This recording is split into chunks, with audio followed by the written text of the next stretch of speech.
welcome to FullTilt, powered by Cross Format Network. This is Sara Satam, your host for this deep dive into the world of sports, culture, and everything in between. I'm here to uncover the stories behind the sports we love and those we often overlook. Now, if you're tuning in for some mind-blowing insights today, buckle up. We're about to explore the fascinating relationship between sports and regional identity. Why is hockey synonymous with Punjab?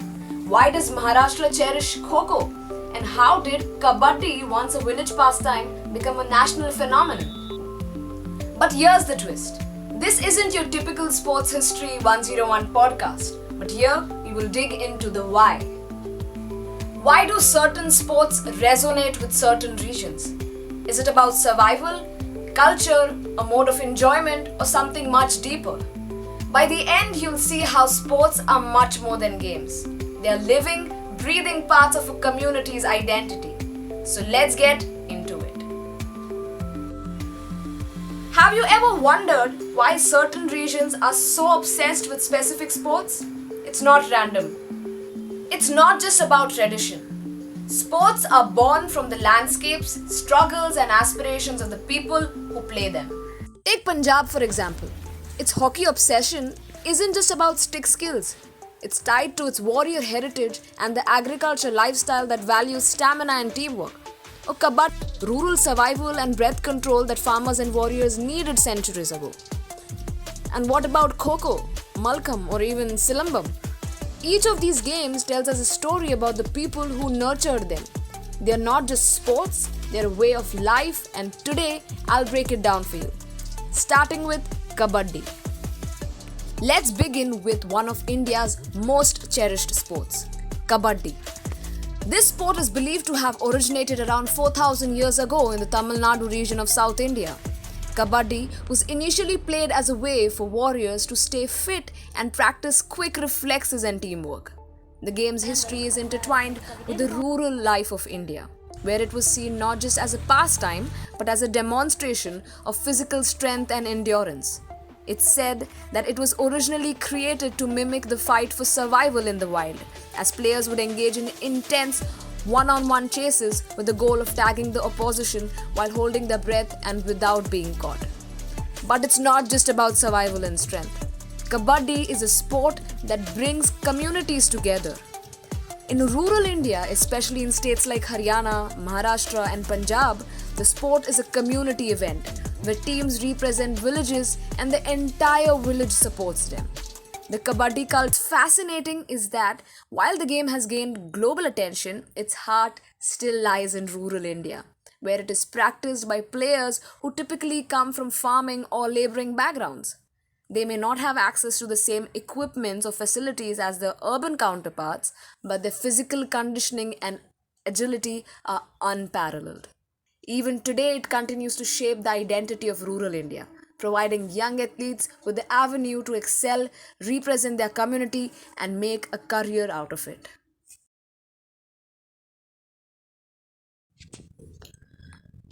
Next up, we have a sport that is synonymous with India's rich sporting heritage, hockey, the pride of Punjab. Unlike Kabaddi, hockey's origin lies outside India, with roots tracing back to ancient civilizations in Egypt, Greece, and Persia. However, it was in the British-occupied India, particularly in the state of Punjab, where the sport gained prominence in the early 20th century and became an integral part of the nation's identity. Hockey is significant in India for one simple reason. It is where India's glory in international sport was first truly celebrated. The British introduced the game in the late 19th century, but it wasn't until the early 1900s that India began dominating the sport, especially under the British rule, where Indian players were some of the best in the world. The legendary Major Dhyan Chand, known as the Wizard of Hockey, became a symbol of India's prowess in the sport, leading India to 3 Olympic gold medals in 1928, 1932 and 1936. Hockey quickly became the sport of choice in Punjab and across the north of India, with local tournaments, schools and even clubs nurturing young talent. What made hockey so integral to the identity of Punjab and parts of Uttar Pradesh was its emphasis on teamwork, discipline, and the will to succeed against all odds, much like the rural roots of Kabaddi. Hockey in India was practiced in local villages too, often on makeshift fields with a lot of ingenuity, but very little in terms of resources. The game resonated with the agrarian society of Punjab, where players were naturally strong, agile, and worked as a team, mirroring the camaraderie and the resilience of the farming community. But the real test came with the independence and the subsequent global competition. Post-independence, hockey had its golden years, where India dominated the sport, winning 8 Olympic gold medals till 1980. However, with the rise of other sports, the sport began to lose its place in the limelight. Even so, hockey continues to hold a special place in the heart of many Indians, especially those from Punjab, where hockey academies are still thriving and the passion for the sport remains strong. The Indian Hockey Federation, which has been pivotal in keeping the sport relevant, continues to produce top-tier athletes. Today, the sport is far from fading in obscurity. The Indian national team has seen a resurgence in recent years with international success in Hockey World Cup, the Commonwealth Games and the Olympics, thanks to the initiatives like the Hockey India League, which has once again reignited a passion for the sports in the country. Young girls and boys have been introduced to the sport from a very young age, not just to earn a livelihood now, but to channel their energy and foster a sense of identity that connects them to their national heritage. Players like Sardar Singh, Rani Rampal, Harmanpreet Singh continue to inspire the next generation to take up the stick and play for glory. Let us come to Kho Kho, the chase game of Maharashtra. Kho Kho is a game of pure strategy, speed, and agility. Originating in Maharashtra, it was initially played as a way to sharpen hunting skills and develop reflexes.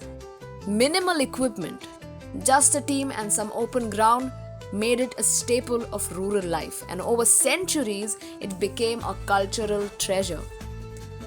Now here's something incredible. The first ever Kho Kho World Cup took place this January in New Delhi with 23 countries from 6 continents participating. And what's more fascinating?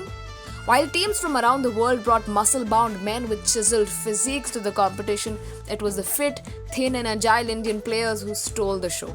The physical build, perfectly suited for the demands of this game, left no crumbs, beating their opponents one-sidedly with their unmatched speed, precision and teamwork. Let's not forget the women.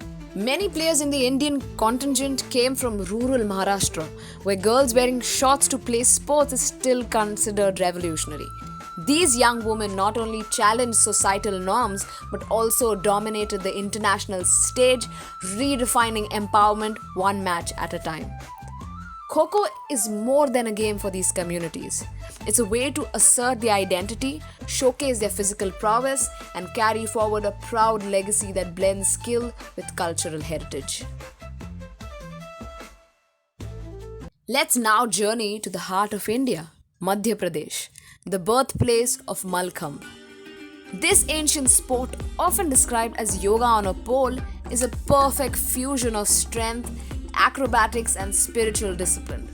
Malkhamb, believed to date back to the 12th century, was initially designed to train warriors in balance, flexibility and agility. It was practiced as a part of martial arts training and was often performed to keep soldiers physically fit and prepared for a battle. But Malkhamb is not just a physical exercise. It's a symbol of India's rich cultural heritage. Its intricate movements and poses mirror the discipline of yoga, combining mental focus with physical endurance. As an ancient sport, it has played an important role in preserving the spiritual and physical fitness traditions of the region. Today, Malkhamb continues to be practiced in schools across India. In fact, the Madhya Pradesh Malkhamb Federation has worked tirelessly to keep the sport alive by organizing state and national championships. The sport is still popular among young people who are drawn to its historical significance and the challenge of mastering the complex moves on the pole. The sport's continued relevance in today's age has been furthered by the growing interest in fitness and wellness trends. It is practiced in urban centers like Mumbai, Pune, and even Bangalore, where Fitness enthusiasts are now looking at an alternative way to stay fit, blending physical fitness with traditional disciplines like yoga and Pilates. So, even though Malkhamb is ancient, its revival in the modern era highlights how traditional practices are still valuable in keeping the mind and body connected in an age full of modern distractions.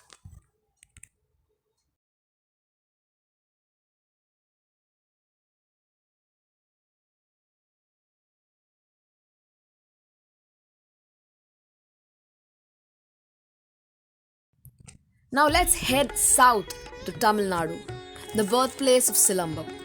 This 2000-year-old martial art is one of India's oldest forms of combat training and is unique in that it uses a bamboo stick, Silambam, to teach defense techniques, footwork, and combat skills.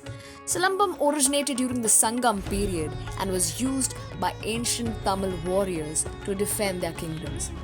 It is said that the art was designed to develop strength, agility, and strategic thinking in soldiers, which they could use in battles against invaders.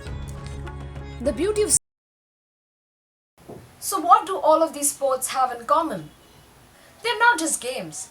They're mirrors reflecting the lives, the struggles, the dreams of the people who created them.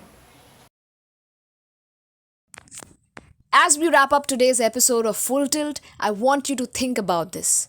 What does your favorite sport say about you or your community? Thanks for tuning in with Full Tilt, powered by Cross Format Network. Don't forget to like, share, and subscribe for stories that uncover the soul of sports. Until next time, keep the full tilt.